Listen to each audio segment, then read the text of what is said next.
Pemirsa, atlet angkat besi asal Jawa Timur Eko Yulianto yang berhasil meraih medali perak pada Olimpiade Tokyo 2020 mendapat penghargaan dari pemerintah Provinsi Jawa Timur.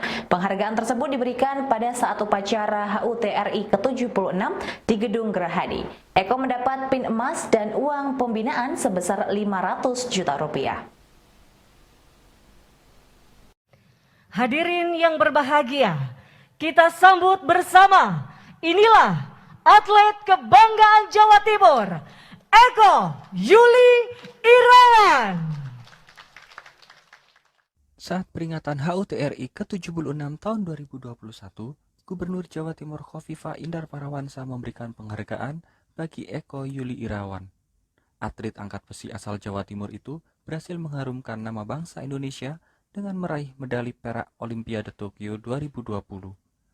Penghargaan diberikan berupa pin emas Jer Basuki Mowobeo serta uang tunai senilai 500 juta rupiah.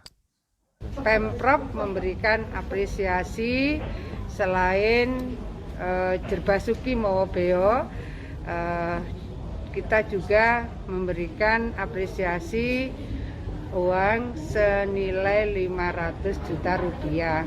Jadi tadi langsung ceknya itu kita sampaikan, yang di dalam box itu adalah cek senilai 500 juta rupiah. Tadi ditanya Pak Pangdam untuk apa, rupanya akan dipakai untuk nabung, nggak tahu mungkin nanti untuk. Pemirsa, memeriahkan Hari Kemerdekaan Indonesia ke-76 dan untuk membangkitkan rasa optimisme bangsa, Ikatan Alumni UB menggelar pagelaran olah rasa secara virtual. Acara yang juga merupakan malam penggalangan dana ini dimeriahkan dengan penampilan para seni mahasiswa, alumni dan juga artis ibu kota Trie Utami dan Dewa Pujana. Terserah kami ini, semua ku takkan peduli. Ku tak sanggup lagi, mulai kini semua terserah.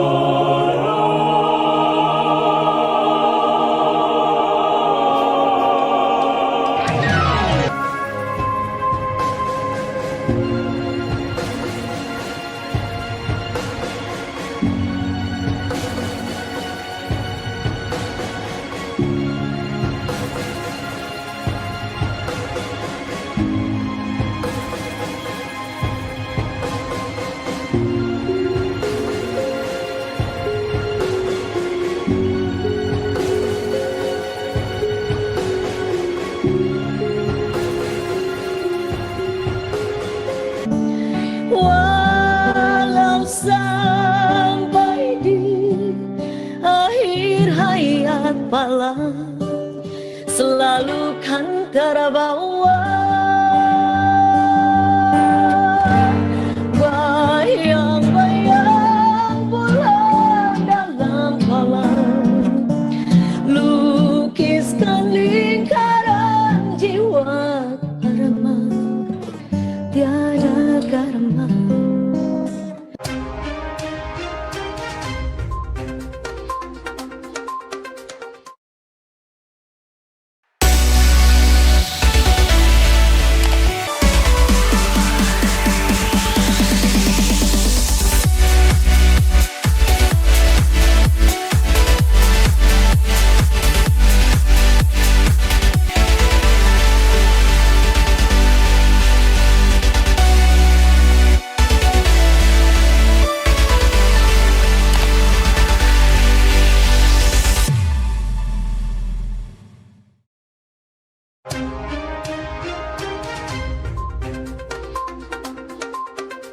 Penetapan uang kuliah tunggal atau UKT di Universitas Brawijaya ditetapkan dengan prinsip proporsional dan subsidi silang sesuai aturan undang-undang yang menamatkan bahwa tanggung jawab pembiayaan pendidikan menjadi tanggung jawab pemerintah dan masyarakat. Hal ini dijelaskan oleh Wakil Rektor Bidang Administrasi Umum dan Keuangan pada kegiatan PKKMB Raja Brawijaya 2021. Mari kita lihat sekilas tentang uang kuliah tunggal. Yang pertama kita lihat dasar kebijakannya. Ini sebenarnya secara nasional sama, bahwa kita dasarnya adalah Permenristek Dikti nomor 194 tahun 2019 tentang biaya kuliah tunggal dan uang kuliah tunggal pada PTN di lingkungan Kemenristek Dikti tahun angkatan 2019. Beserta tentu saja peraturan turunannya di Universitas Brawijaya. Terbaru kita punya Permendikbud nomor 25 tahun 2020 tentang standar satuan biaya operasional pendidikan tinggi. Nah, kalau dulu kementeriannya masih Kemenristek Dikti, kemudian Kemendikbud, saat ini kita Kemendikbud Ristek. Uang kuliah tunggal itu intinya adalah biaya yang dikenakan kepada setiap mahasiswa untuk digunakan dalam proses pembelajaran. Di samping uang kuliah tunggal, terutama untuk mahasiswa yang melalui jalur mandiri, PTN juga memungut namanya iuran pengembangan institusi. Ada dua prinsip penting dalam implementasi penerapan uang kuliah tunggal. Satu kita sebut proporsional. Jadi uang kuliah tunggal dikenakan secara proporsional kepada mahasiswa sesuai dengan kekuatan ekonomi orang tua atau wali mahasiswa. Yang kedua, prinsip yang juga sangat penting kenapa diterapkan proporsional agar bisa saling membantu. Ada subsidi silang antara yang mampu dan tidak mampu. Itulah spirit jiwa bangsa kita yang selalu menekankan kegotong royongan sesama. Bagaimana penerapan UKT di UB? Penerapan UKT di UB sudah dimulai sejak 2008, bahkan sebelum peraturan dari kementerian turun di tahun 2013. Jadi kita menjadi pelopor. Makanya tadi di awal saya sampaikan selamat datang di kampus pelopor, kampus pembaharu sekaligus kampus perjuangan.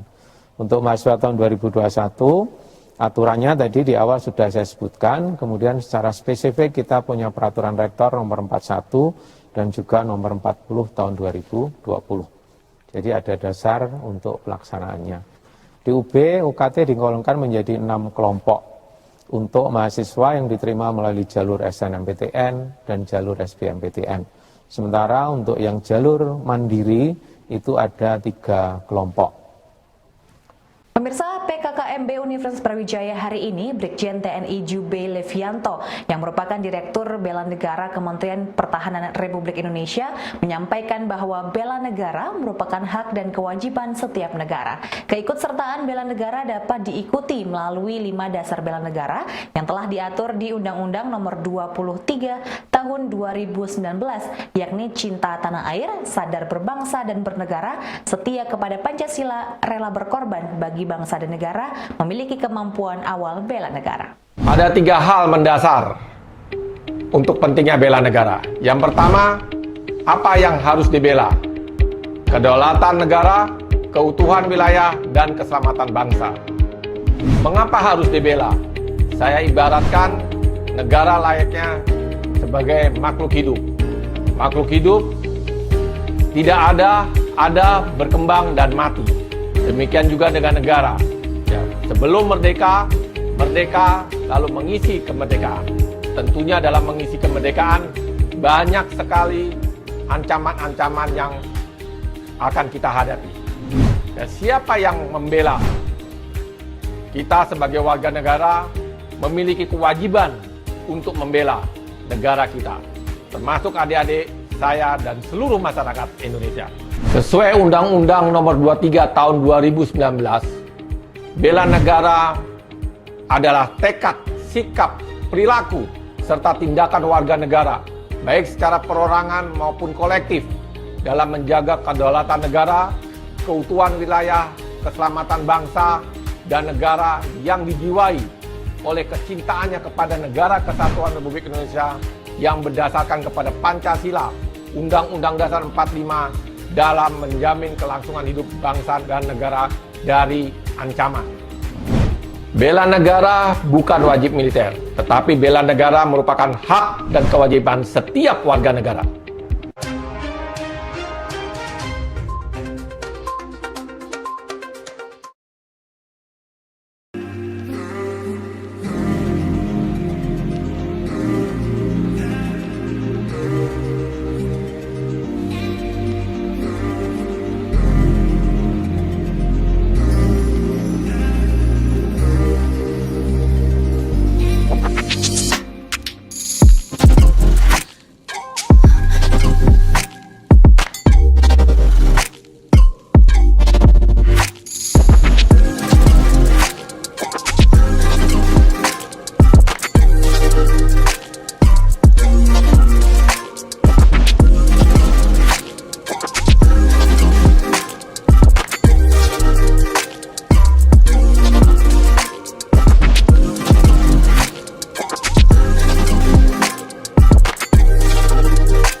Pemirsa, Universitas Brawijaya berkomitmen menjadi kampus bebas kekerasan seksual dan perundungan.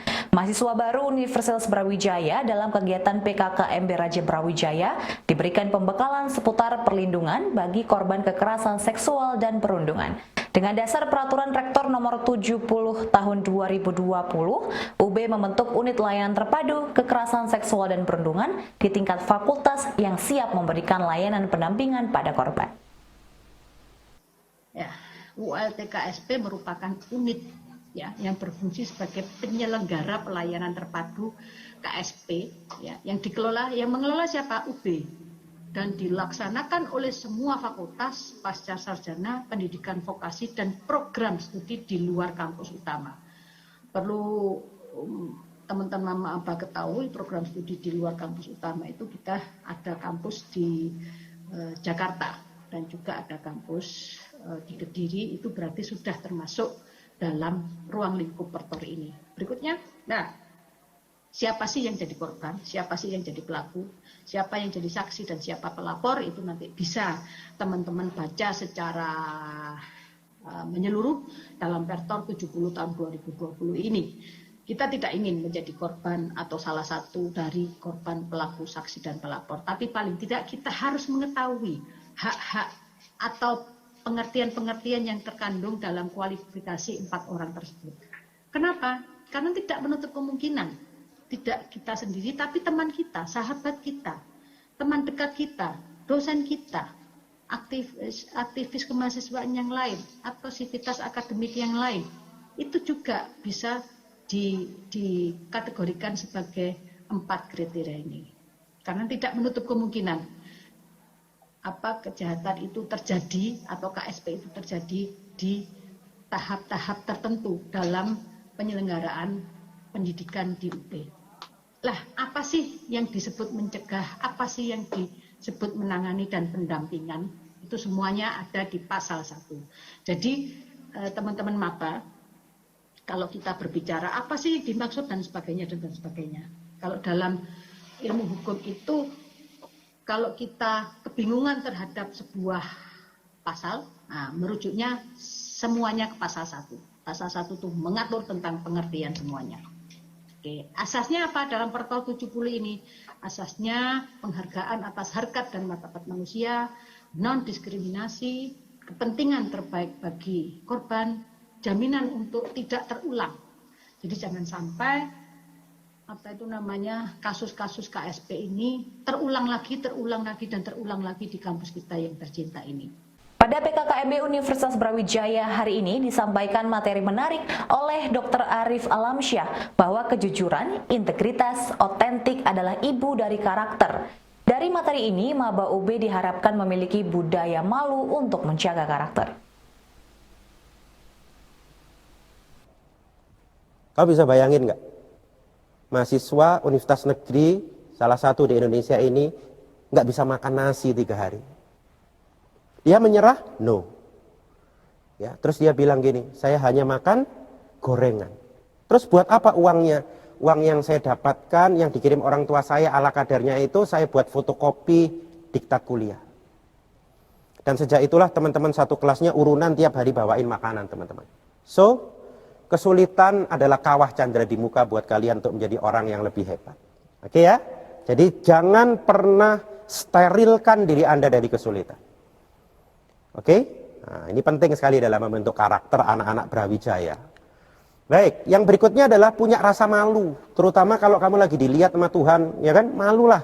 Masa kamu ujian dapat A tapi nyontek gitu kan? Malu banget gitu ya. Jadi malu itu penting kita pelihara untuk menjaga karakter kita. Oke, memang susah, tidak mudah menjadi orang yang berkarakter, tapi bukan tidak mustahil. Dan untuk merubah itu memang perlu effort. Tapi saya yakin adik-adik Brawijaya, Abiyaksa 59 ini pasti bisa memiliki orang yang memiliki karakter hebat. Baik, terakhir adik-adik, hati-hati. Kalau kalian punya karakter yang kurang baik, kalian tutupi. Kalian mungkin bisa tutupi dari manusia 5 tahun, 6 tahun, 7 tahun. Tapi kalau Tuhan mau membukanya, itu akan jadi bom waktu buat kalian. Ini ada satu cerita bagus. Ada seorang pebalap sepeda namanya Lance Armstrong, ya. Beliau ini menjuarai balap sepeda berturut-turut Tour de France 7 kali berturut-turut. Padahal beliau ini survivor cancer. Jadi pernah dapat cancer, terus beliau survive, terus beliau menjuarai kejuaraan sepeda. Tapi apa yang terjadi kemudian? Ternyata ditemukan oleh USADA, ya, US Anti-Doping Agency. Ternyata Lance Armstrong ini memakai doping, 4 zat terlarang. Dan akhirnya apa yang terjadi? Dicopot gelarnya Tour de France, dilarang balap sepeda seumur hidup, membayar 116 miliar. Dan ketika diwawancarai di sebuah televisi, dia mengatakan, sebetulnya semua itu tidak membuat saya menyesal. Yang membuat saya menyesal adalah ketika satu malam anak saya mengetuk pintu kamar saya dan mengatakan, "Dad, is that right? Ayah, apakah itu betul?" Iya betul anakku. Dan sejak itu anakku selama 2 minggu tidak menyapaku. Disitulah aku merasa bahwa aku bukan ayah yang baik. Karena aku tidak bisa mengajarkan karakter baik buat anakku. Itulah bom waktu teman-teman semuanya. Oleh karena itu sebelum bom itu meledak, rubahlah diri Anda menjadi diri yang lebih baik. Thank you. Selamat menempuh pendidikan di Universitas Brawijaya ini. Terima kasih atas perhatiannya. Assalamualaikum warahmatullahi wabarakatuh. Pemirsa, penggunaan internet untuk meningkatkan hasil pertanian kian nyata. Hal ini dibuktikan oleh mahasiswa UB dari Fakultas Pertanian dan Teknik dalam PKM penetapan IPTEK. Para mahasiswa ini merancang alat sprayer otomatis untuk budidaya jamur tiram berbasis internet melalui aplikasi Petajatis. Sprayer otomatis ini mampu meningkatkan produksi jamur hingga 50%. Perkenalkan, saya Vanda Inaya selaku salah satu ketua tim PKM PI di Universitas Brawijaya. Jadi PKM kami ini merupakan PKM dalam bidang penerapan IPTEK. PKM ini kami buat dengan 5 anggota, 4 dari Fakultas Pertanian dan yang 1 dari Fakultas Teknik. Yang 4 ini diantaranya ada Irma, Wulan, Akmal, dan saya. Terus yang dari Fakultas Teknik ini ada Azam, begitu. Di PKM ini kami membuat alat otomatisasi penyiraman jamur tiram otomatis dengan menggunakan sistem IoT. Jadi kami membuat alat penyiraman ini dengan berbasis IoT, yaitu Internet of Things. Jadi kami membuat alat ini dengan menggunakan memanfaatkan internet sebagai media utamanya, begitu. Terus alat ini sendiri memiliki keunggulan, yaitu sebagai penyiraman jamur otomatis. Selama ini petani hanya menggunakan sistem konvensional tentunya.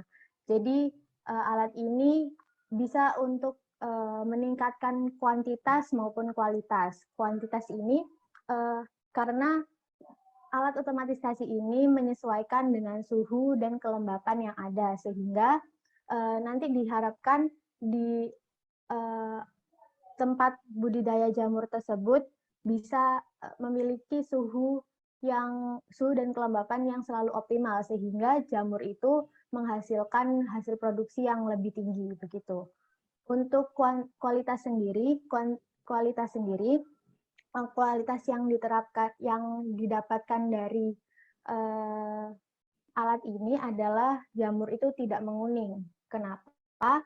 Karena jamur ini perbedaannya dengan sistem konvensional adalah pada alat ini digunakan sprayer berbentuk kabut sehingga jamur itu tidak terkena air dengan langsung sehingga tidak menciptakan bercak kuning pada jamur. Begitu, Pak. Untuk selanjutnya, kami dari sistem IoT ini menggunakan aplikasi pada smartphone, yaitu aplikasi Petajatis. Sebentar. Aplikasi Petajatis memiliki interface seperti ini. Ini interface pertamanya. Terus ketika kita diklik mulai begini, di sini ada pilihan fitur, yaitu kita bisa membuat alat itu menjadi mode manual dan juga mode otomatis. Pemirsa, informasi tadi sekaligus menutup perjumpaan kita hari ini. Jangan lupa untuk selalu menyaksikan News Point setiap hari pukul 19.30 waktu Indonesia Barat hanya di UB TV, Televisi Pendidikan Universitas Brawijaya. Saya Belinda Amanda dan seluruh kru yang bertugas pamit undur diri. Tetap patuhi protokol kesehatan, wajib menggunakan masker. Terima kasih dan selamat beraktivitas.